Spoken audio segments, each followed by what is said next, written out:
I've been using the Z Flip 6 for almost 5 months now, and I've documented everything from the screen failing completely, going to get it taken care of without Samsung Care, and the dude completely rejecting me. Then I went back in with a new outfit and the dude changed everything on my phone. He gave me a new screen, a new digitizer, and changed the entire frame, and he did it all at zero cost to me, covered by Samsung. And since then, nothing new has come out. There's been nothing that I had to talk about in this video until California-based waste management pioneer dropped the iPhone 16. So today, in a completely unbiased review, we're going to talk about what it's like to use one of these devices over the other on your day-to-day usage so you don't fall for the newest trick in the book. And to make this battle of the beasts as fair as possible, we're going to compare them over 4 main categories.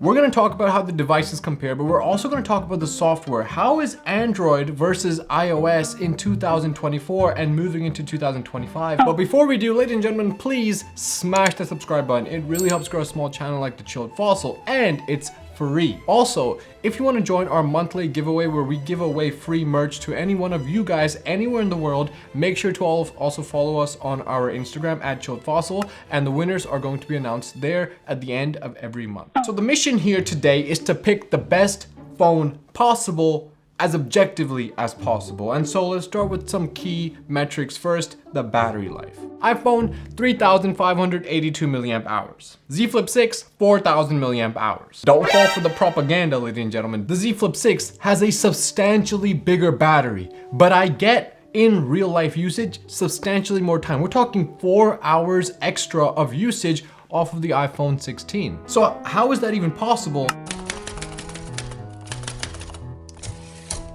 It's a combination of the chipset, the ecosystem, and the underlying hardware that the spec sheets can play tricks on you with. So in real world usage, the iPhone always outlasts the Z Flip 6, but both of them will still be able to get you throughout the entire day. So it isn't that the Z Flip 6 has a bad battery, it's just that in every single circumstance, we're talking watching videos, watching games, playing games, and doing video calls, the iPhone 16 is going to outlast the Z Flip 6. Unless, and I've never met anyone like this yet, but if you're something, or someone, perhaps, that only uses the outer display for almost everything. If you're someone who does that, or if you're someone who can manage that way, then both of these devices are going to be neck and neck. But what about charging up? Because that's part of the battery as well. Well, both of them tout 25 watt super fast charging, but 25 watts is not super fast charging. Okay, Vivo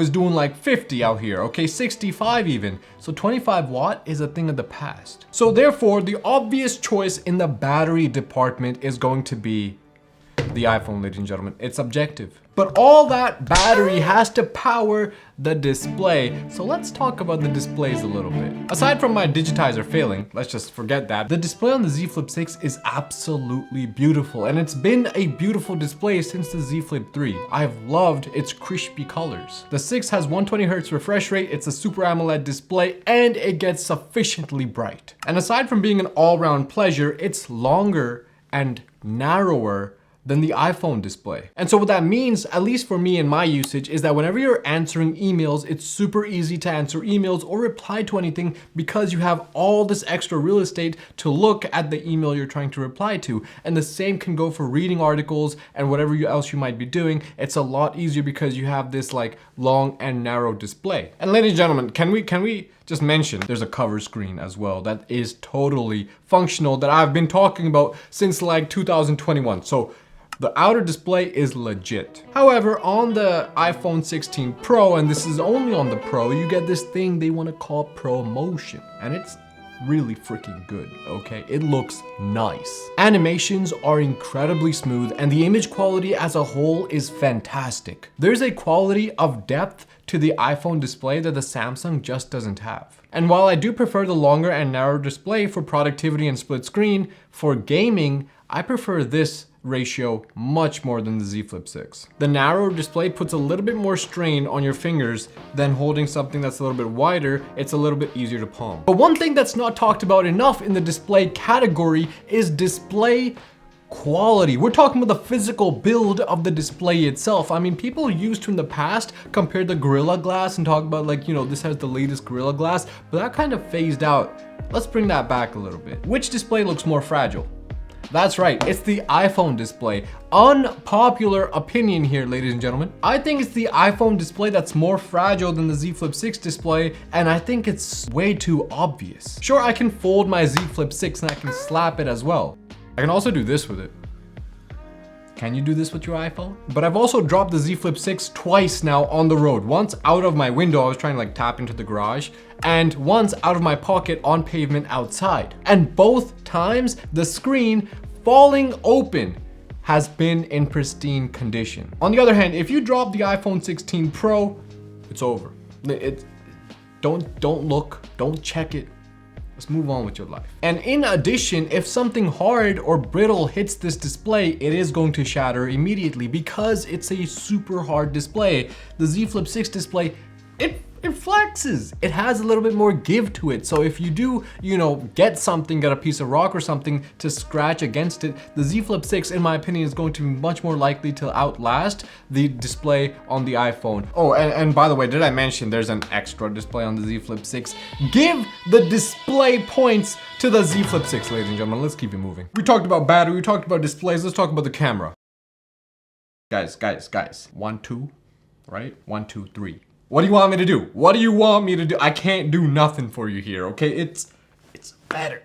It's a damn good camera, okay? If you really care about cameras, if you really care about the camera quality, there's only one option for you, okay? It's that simple. It's that simple. Camera's fantastic. It's really good. And another unpopular opinion, okay?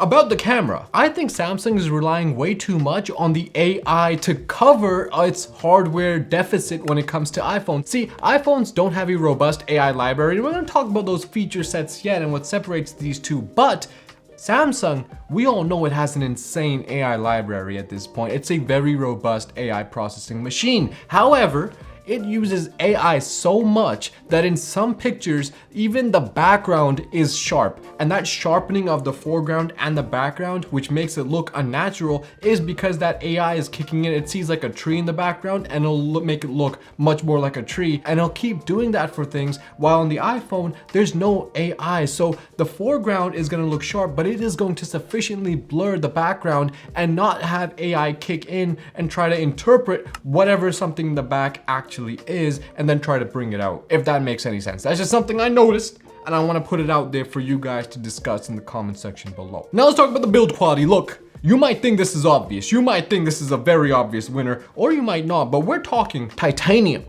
Did you know the iPhone 16 has titanium? The Z Flip 6, aluminum, ladies and gentlemen. Look. Okay, wait. I am gonna give the win to the iPhone 16. It is objectively, it's more solid. It's a better build quality phone. It's just, there's no way around it. And I will even say that if you draw both of these phones, I would bet my fortune that it's the Z Flip 6 that survives before the iPhone 16. In other words, even though the iPhone 16 does have objectively better build quality, between using both of these phones for the past few weeks, I found myself abusing the Z Flip 6 a lot more than the iPhone 16. Finally, let's talk about features and performance, okay? And people want to dilute this argument.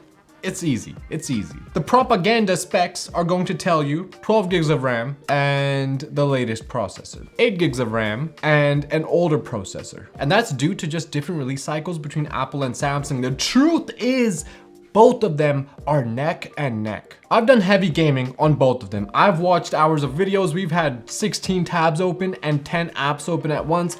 Both of these phones are going to perform phenomenally well under load.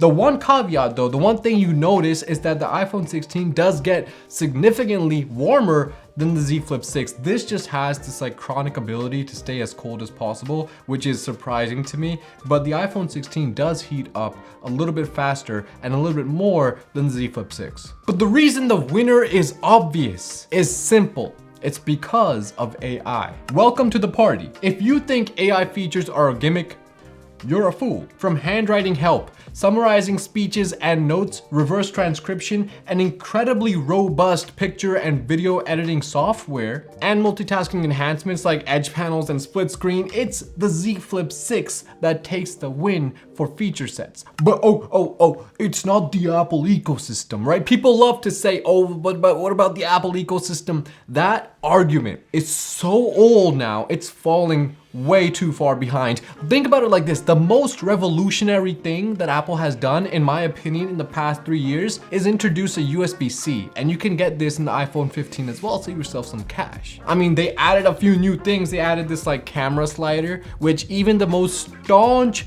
Apple, glazers are like, it's all right. Because it really isn't that great.